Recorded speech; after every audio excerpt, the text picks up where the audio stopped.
Nelle grandi produzioni cinematografiche, che una volta si chiamavano colossal, niente viene lasciato al caso. Si promuovono consumi tramite pubblicità occulte e si mandano messaggi, anche se per molti possono non avere senso. Quando vediamo un globo, per esempio, sappiamo che è lì per uno scopo ben preciso, così come quando vediamo un negozio di armi o un bicchiere di whisky. E poi si celebrano delle personalità importanti per loro, per il sistema. Infatti siamo all'ennesimo film su Napoleone, che sembra mostrare esattamente cosa accade in questo mondo, cioè la sua conquista da parte degli invasori, secondo uno schema che si ripete dalla guerra di Troia. La storia infatti non è uno sviluppo di eventi per conseguire una qualche libertà o un progresso, oppure un passaggio da una dittatura a una democrazia, ma una ripetizione ciclica di forzature per ottenere l'esatto contrario, cioè privare della libertà i cittadini e bloccare il loro progresso. E ieri come oggi ci sono sempre degli esseri votati alla distruzione, ma degli altri. Vorrei ripetere questo concetto. Credo che lo scopo delle guerre non sia intervenire a favore di altri popoli, infatti le nazioni ritornano ad essere come prima, vedi riunificazione della Germania, e le popolazioni non conquistano certo la libertà, ma passano solo da un regime a un altro. Il vero scopo delle guerre è quello di sgombrare dei territori per concederlo ad altri e contemporaneamente depopolare il mondo. Nel frattempo, fra una crisi e l'altra, le forze oscure conservano il potere con la paura e le crisi economiche. Al massimo cambiano la disposizione dei colori su una bandiera, ma i colori sono sempre gli stessi. Come le guerre fra le nazioni, anche le rivoluzioni e le guerre civili prospettano un cambiamento. Le masse vengono illuse col miraggio di una vita migliore, la liberazione dal tiranno, ma si tratta di eventi pilotati secondo la logica bisogna cambiare tutto affinché nulla cambi. E in questo processo niente è casuale. Si crea un casus belli, torri che crollano, terroristi, un dittatore spietato e scatta l'operazione, sia che si tratti di crociate che di guerre locali o mondiali. Ma lo scopo non è vincere, come già detto, solo bloccare la crescita, instaurare la paura come metodo per continuare a comandare. Quante guerre ci sono state in Europa e cosa hanno risolto, a parte portare al massacro intere popolazioni? I paesi si dividono, poi si riuniscono, poi si dividono ancora, sembra quasi un videogioco senza fine. E intanto si portano alla rovina intere generazioni. In realtà la rivoluzione francese, come quella russa, è servita ad altri scopi, per esempio far credere alla gente che il popolo può decidere del suo destino e contemporaneamente effettuare il reset della vecchia civiltà, togliere di mezzo la nobiltà, i re e gli zar eredi di Tartaria. E tutti quei nobili che conoscevano la vera storia del mondo, essendosela tramandata per secoli di padre in figlio, fin dagli inizi. Inoltre, prima della rivoluzione francese, quanti morti avevano causato il re, Luigi XVI o la regina, con le loro politiche? Forse il popolo stava male, ma i cittadini erano vivi, mentre durante e dopo la rivoluzione le cifre delle morti causate da Napoleone furono enormi. Come è accaduto con l'Ucraina oggi, un paese vicino a noi. Prima la gente emigrava perché le condizioni economiche non erano buone, ma ora cosa succede? I morti non possono certo emigrare. E chi restituirà agli orfani i loro padri? E noi intanto assistiamo a una guerra che non si vuole terminare, benché l'esito sia deciso. Si continua a mandare al fronte quanta più gente possibile per tenere il mondo col fiato sospeso. A quanto pare non ci è consentito vivere in pace. E se non è una guerra, è una pandemia. Ma torniamo a Napoleone e all'ultimo film su questo personaggio. C'è una scena molto significativa durante la battaglia di Waterloo, Un soldato, un cecchino, oggi si direbbe sniper, lo ha sotto tiro e vorrebbe sparargli un colpo in testa, ma viene bloccata dal duca di Wellington che dice: i generali non si uccidono.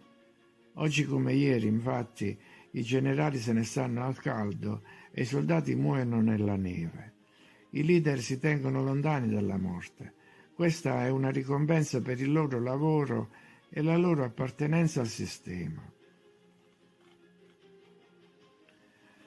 Chissà, forse con la morte di Napoleone quel giorno si sarebbero prese altre decisioni e sarebbero state risparmiate tante vite, ma così non fu. E allora viene il sospetto che quella battaglia dovesse essere combattuta a tutti i costi e che lo scopo finale non fosse vincere, come già detto, ma provocare la distruzione degli eserciti, di tutti i soldati indistintamente. Infatti a Waterloo le divise delle fanterie si confondevano nel fango. Questo era il vero compito della missione di Napoleone su questa terra, non quella di prendere la Russia, ma di portare l'esercito a morire di freddo in Russia, come un pifferaio stregone. E forse non è per caso che sia stato definito un anticristo. E colpisce nel finale del film la descrizione puntuale della somma dei morti, quasi un risultato senza precedenti, 600.000 durante le sue battaglie e le sue campagne e 3 milioni di morti in totale dal 1793 al 1815, una catastrofe rispetto al regno senza spargimento di sangue del re Luigi XVI. Ma vediamo qualche altro elemento del film. Demonizzazione della regina, cioè dell'avversario, per scatenare gli istinti più bassi del popolo e dargli la sensazione che può incidere nella realtà, ma che in realtà non avrà mai la possibilità di elevarsi.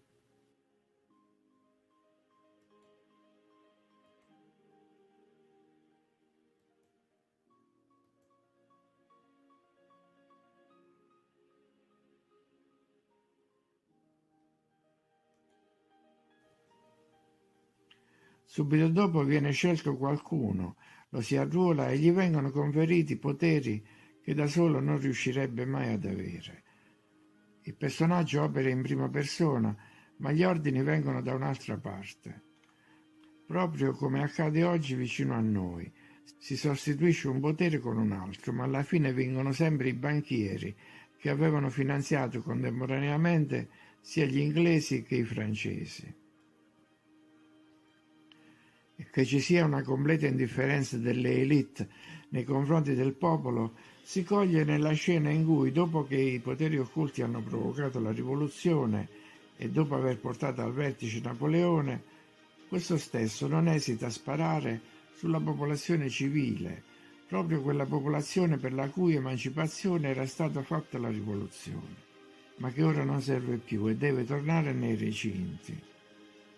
Nessuna rivoluzione può durare più di tanto. Il popolo era servito come alibi per togliere di mezzo i sovrani, ma ora non era più necessario. Quel popolo che era stato istigato con aneddoti come quello riguardante la regina, la quale avrebbe detto: se il popolo non ha pane, che mangi le brioche.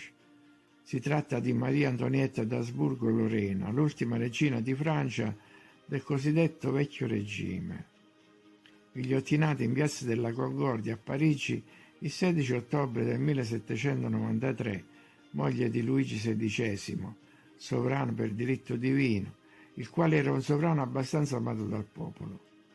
Infatti fu un riformista e sostenne anche l'indipendenza di altre nazioni. Abolì la servitù della gleba e la pena di morte per diserzione, oltre a togliere altre tasse imposte dai nobili ai borghesi e al popolo.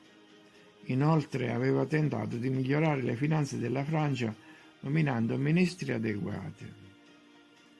Ma il film non parla di questo, si dipana fra un tripudio di colonne, uno sfondo costituito dai palazzi, cannoni e sciabole della precedente civiltà, con un imperatore onnipresente, impegnato sia sul fronte egiziano a distruggere le piramidi, segno e simbolo di un passato indistruttibile e indimenticabile, sia in Russia a bruciare la Tartaria, forse in accordo con lo zar.